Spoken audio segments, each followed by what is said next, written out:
এক নদীর তীরে একটা ছোট্ট গ্রামে বাস করত রাতুল ও তার বউ। না, এভাবে আর হয় না। সারাদিন মাছ ধরার জন্য বসে থাকতে হয়, তবুও দুটোর বেশি মাছ পাই না।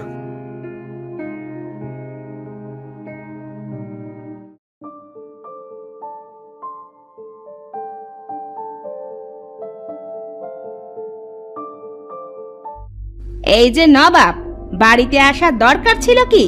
যান, আপনি নদীতে গিয়ে মাছ ধরেন। বউ, ও বউ, রাগ করছো কেন? আমি তো মনে মনে ভেবেই নিয়েছি, যতদিন না এই ছিপে অনেক মাছ পাবো ততদিন মাছ ধরা ছাড়বো না। এই বলে দিলাম, কবে আমার রাগ হয়ে যাবে তোমাকে সহ এই ছিপ আমি নদীতে ফেলে দিব। যত সব। বাবা, মাছ পাও না কিছু না, তাহলে সারাদিন নদীর পাড়ে কি করতে বসে থাকো? কাল থেকে আর যাবে না কিন্তু।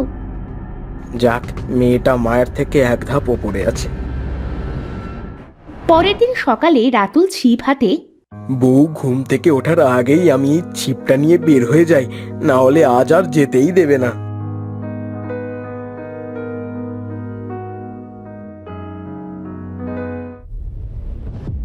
দেখ দেখ, তোর বাবার কাজ দেখ। মাছ ধরতে যেতে নিষেধ করেছি, দেখে সকাল সকাল গেছে। মিনসে আজ মাছ না নিয়ে বাড়িতে আসলে ওর 14 গোষ্ঠী উদ্ধার করব।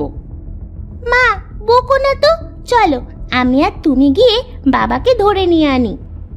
ঠিক বলেছিস, দাঁড়া কাজগুলা গুছিয়ে নি। আজ নদীর পাড়ে গিয়ে ওর ছিপটা ভেঙে নদীতে ফেলে আসবো। উফ, খুব ক্লান্ত হয়ে গেছি। সেই সকালে এসেছি, মাত্র একটা মাছ পেয়েছি। নদীর মাছেরা কি আমাকে দেখে পালায় নাকি? মনে হচ্ছে একটা মাছ বেঁধেছে ছিপে। রাতুলের বউও পিছন থেকে আসতে রাতুলও ছিপ টান দিবে। ইয়া, কিরে, ছিপ পেছন থেকে আসে না কেন? মরে গেলাম। ওরে গাধা মিনসে, ছিপটা আমার মাথায় বেঁধেছে, তাহলে সামনে যাবে কিভাবে? ছিপটা আগে ছাড়াও। পেছন থেকে একটু সাড়া দিয়ে তো আসবে নাকি?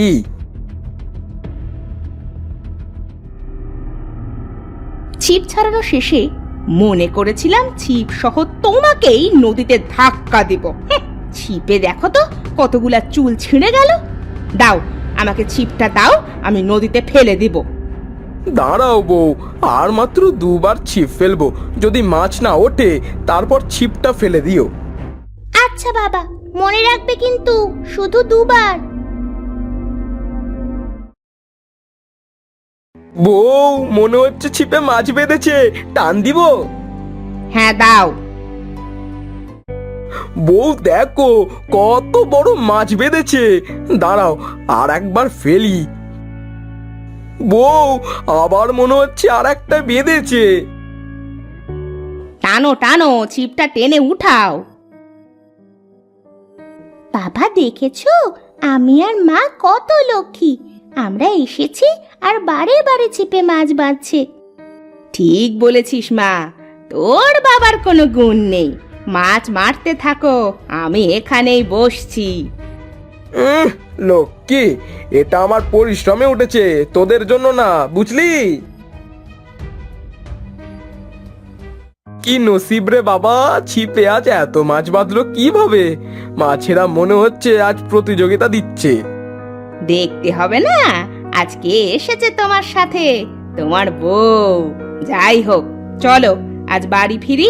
অনেক মাছ হয়েছে, আর মাছ ধরতে হবে না।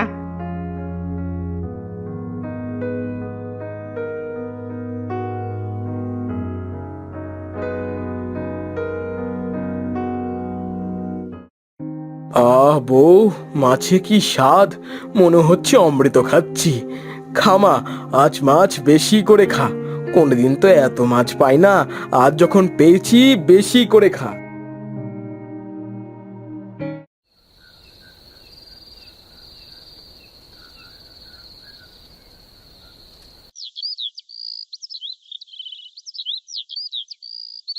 পরের দিন সকালে। বউ, আমি নদীতে গেলাম, পারলে আজ আবার যেও। না, আজ আর যেতে পারবো না। আজ গরুগুলাকে গোসল করাতে হবে। আচ্ছা ঠিক আছে, আমি গেলাম তাহলে।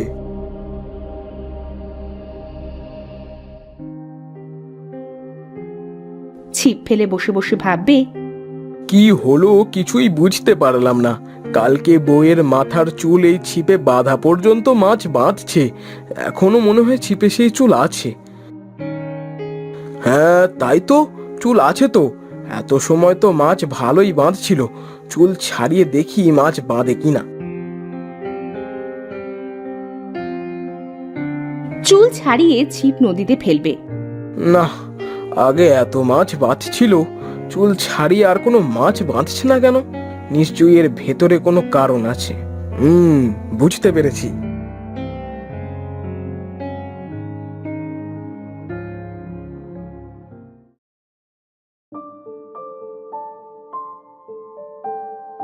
কি হলো, আজ এত তাড়াতাড়ি ফিরে এলে যে?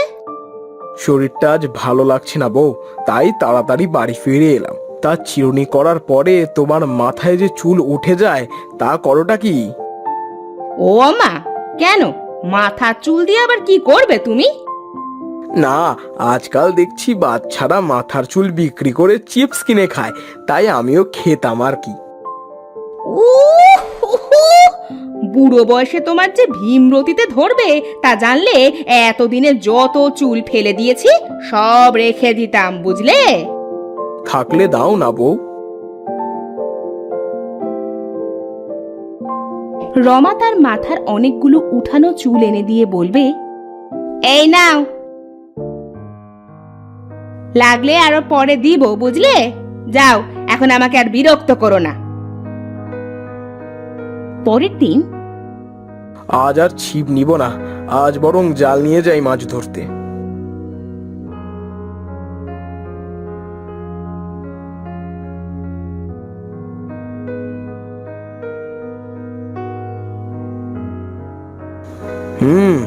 দেখি আমি যেটা ভেবেছি সেটা সত্যি নাকি। জাল টেনে দেখবে এত মাছ! ও মা, আমি তো এবার অনেক ধনী হয়ে যাব। তাহলে এইসব ওই চুলের কেরামতি। কি আছে ওই চুলে? আমার বউয়ের মাথার চুলে নিশ্চয়ই কোনো জাদু আছে।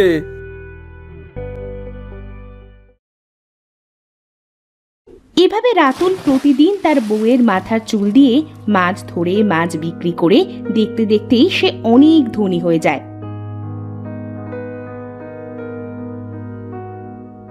বউ, তোমাকে আজ আমি কিছু দেখাতে চাই, তুমি কি আমার সাথে যাবে নদীতে? হ্যাঁ চলো, তাহলে কিন্তু তোমার গরুর গাড়িতে যাব, আমি আর আমার মেয়ে। খুব মজা হবে, তাই না রে মা? হ্যাঁ মা, খুব মজা হবে। চলো আমরা গাড়িতে বসি।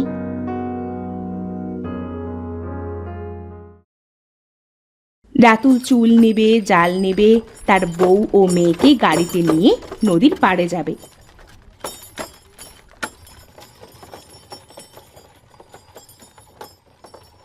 বউ, তোমরা এবার নেবে যাও।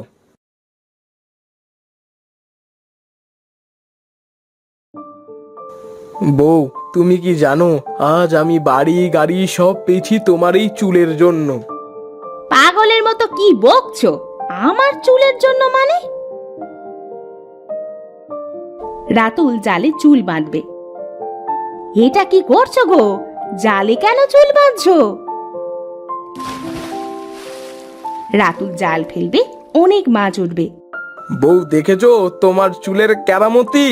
এবার দেখো চুল ছাড়া জাল ফেললে কি হয়।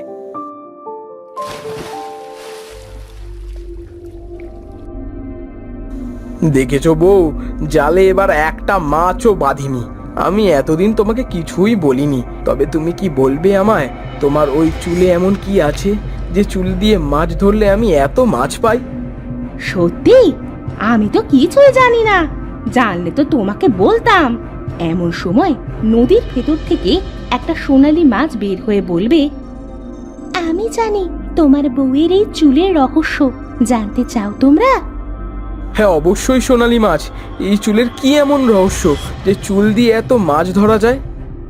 তোমার বউয়ের জন্মের পর থেকে মাথায় কোনো চুল ছিল না, তাই তার বাবা কোনো এক সাধুর কাছে যায়। বাবা, আমার মেয়েটার জন্মের পর থেকেই মাথায় কোনো চুল নেই। আমার মেয়েটার চুলের ব্যবস্থা করে দিন। ওই নদীর মাছের রানীর কাছ থেকে তার ঝরা আঁশ চেয়ে আনবি, তাই দিয়ে তোর মেয়ের চুলের ব্যবস্থা আমি করে দেব। রামিজ নদীর পাড়ে গিয়ে মাছকে ডাকবে।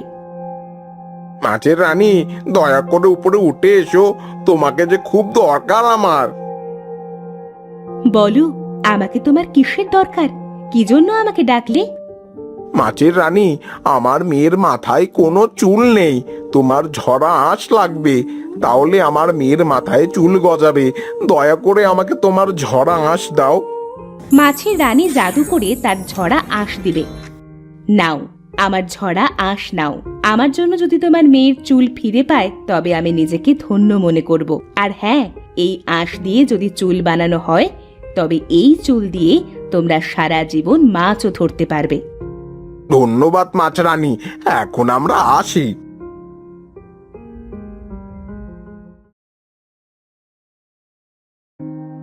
সাধু তার জাদু দ্বারা মাছের রানীর আঁশ দিয়ে রমার মাথার চুল বানিয়ে দিবে। এই হলো এই চুলের রহস্য। আমি তো তখন অনেক ছোট ছিলাম, বাবাও মারা গেছিল, তাই হয়তো এই চুলের রহস্য আমার অজানা ছিল। আরো আগে তোমার এই চুলের রহস্য জানলে আমাকে আর সারাদিন নদীর পাড়ে ছিপ হাতে বসে থাকতে হতো না। হয়েছে, চলো এবার বাড়ি ফিরি। সারা জীবন পড়ে আছে চুল দিয়ে মাছ ধরার জন্য।